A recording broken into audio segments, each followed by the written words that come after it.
So having these roadmaps, these big picture roadmaps that cover not just a few months, but several years, really does help to put your trading and your investing into sharper focus. We're setting a bit of a historic precedent here. Was it really that event that caused the rally to go up? The economy is going to start suffering pain. That's going to be bonkers. Welcome everybody to Talking Trades. Kevin Wadsworth and myself, Patrick Karim. And today we're going to be covering a very important subject, the need for roadmaps. Do you have a clear pathway of what is more probable and least probable over the next year, 5 years or 10 years? Well, if you can't visualize it on a chart, then you might be flying blind. All right, Kev, can you show us? I'll do my best, Pat. Okay, guys, what I'm about to show you here is pretty important, I would suggest, for every sort of trader and investor out there. And I don't think it's really considered often enough by people. And what I'm talking about is having a roadmap.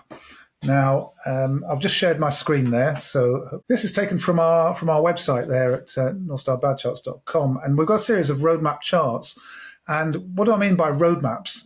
What I mean is, if you're trading or investing over a period of time, you really want to have a broad overview of what your expectations are for that sector or that stock, whether it's cryptocurrencies or whether it's precious metals or whatever it happens to be.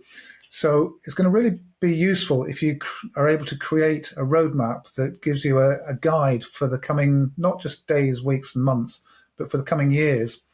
So I'm going to take you into the roadmaps for precious metals that we've created.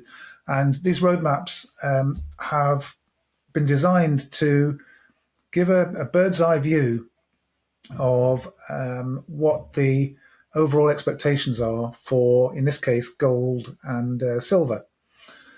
So the previous five-year roadmap that we had expired really when we hit the $2,700 level.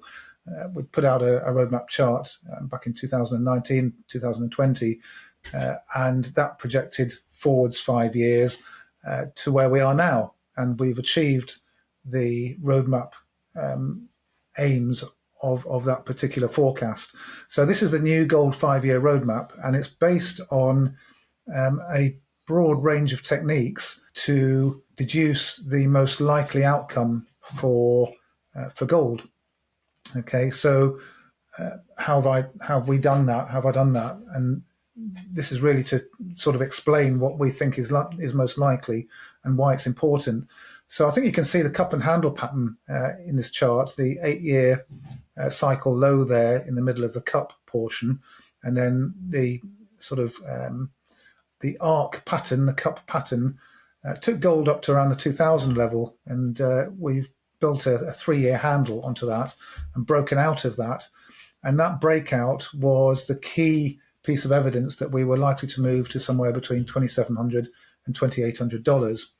Now, there are a number of reasons why we're encountering resistance in the $2,700 area.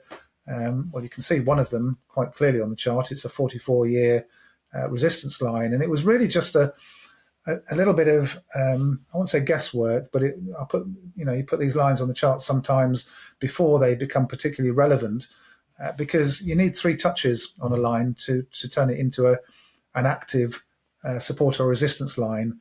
You can join any 2 points with a straight line, so you need a third touch to make it relevant for terms of support and resistance. So we've got that third touch now, and it looks as though we're going to get a stall at around about this $2,700 area on the monthly close. And that's relevant because it confirms that line that's drawn on the chart, not arbitrarily, but it's kind of just joining 2 points together. It's now joining a third point. So that becomes a relevant resistance level. So what that tells us is that if and when we break out above that resistance level, something really important is happening, because it's a line that goes back 44 years.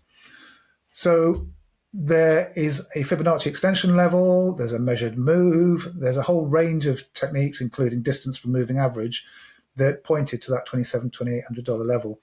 So a pause of some sort is likely here, whether it's a small pause or a large one that takes us all the way back down to to test support somewhere just above $2,000, that remains to be seen and depends to a large extent on when the stock market rolls over. A stock market rollover is highly likely in the coming weeks or small number of months, probably, of the order of, a few weeks to, 2 or 3 months, something like that. That seems a likely time frame. Now, you can't front run that. There's no point front running that. I mean, the stock market could carry on going up for the next 5 years. That's not impossible, but I'm just talking about what the probabilities are pointing to. Okay, so can't front run it. The stock market remains in a bull market until it isn't. But having said all of that, if the stock market rolls over soon, then we are likely to come down to somewhere just above $2,000 or maybe 2,300, that kind of area, with a larger pullback. If not, then gold can possibly push a little bit higher and push towards 3,000 or a little bit more before retesting that line as a support level, coming back to test it as support when the stock market has a particularly weak period. And then there's a whole lot of other evidence that we've put together that suggests that we would then be entering a long, strong bull market era where the gold price doubles and then doubles again. And we've previously explained why we believe that to be the case in previous episodes of Talking Trades, of course. Now, you can do the same thing with silver. And this silver cup pattern that you can see on the chart here is actually part of I think it's a 40-year cup and handle, actually. It goes all the way back to 1980. And this is just the handle portion of it. It's a multi-decade cup, as you can see on the label there. And then we've got this handle that's formed on it, which is actually another cup pattern. Point is, this is a roadmap that we put out back here when we had the COVID low, and it became clear that this arc pattern was forming. And by doing that, we were able to manage our expectations. When we had this big move up for silver, the expectation was that at some point the edge of this arc would be tested again. And much to everyone's disappointment and surprise, that's kind of what's happened. And we've had another touch point here, another touch point here. And it's possible we could get another touch point any point between here and when we hit the target. So this target area is critical, and what happens in this target area is really important, because the breakout above that target area would be highly, highly significant, of course, and everybody in the market is waiting for that. But it may not happen for quite some time to come yet. Silver hasn't really outperformed gold yet so far in the bull market. It will have its time, I'm fairly sure of that, but until the gold-silver ratio breaks down, then again, there's no point front-running this. Okay. The platinum roadmap is something that we've used for our members to steer our members well away from platinum.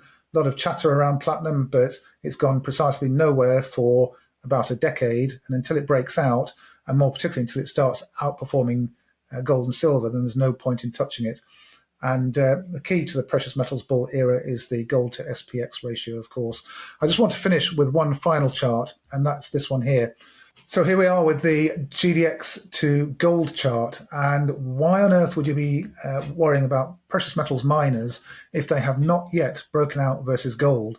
So this is a chart that we've shown our website members over the last couple of years. And until this chart breaks out, you are pretty much wasting your time with precious metals miners as a whole. There will be obviously some outperformers in the sector, but GDX as a whole, the gold miners as a whole, are not outperforming gold. So this recent move from $2,000 to $2,700 would have been best played using gold itself. Until the miners break out, you do not need to be distracted by precious metals miners. And as exciting as it might have seemed for the move up, it was matched by gold itself. So gold equal the performance of the precious metals miners. Until we really start to break out, until we get above that solid black line, there is really not much point in playing the precious metals miners. Gold is doing perfectly well. Once you cross that line, and certainly when you cross the red line, that's when the miners are really outpacing gold. So having these roadmaps, these big picture roadmaps that cover not just a few months, but several years, really does help to put your trading and your investing into sharper focus. Okay, that's my piece for today, Pat. That's brilliant stuff. And guys, just follow the charts, be objective and unbiased. Thanks for watching Talking Trades. Make sure to subscribe and like, and let us know for more content like this. Thanks.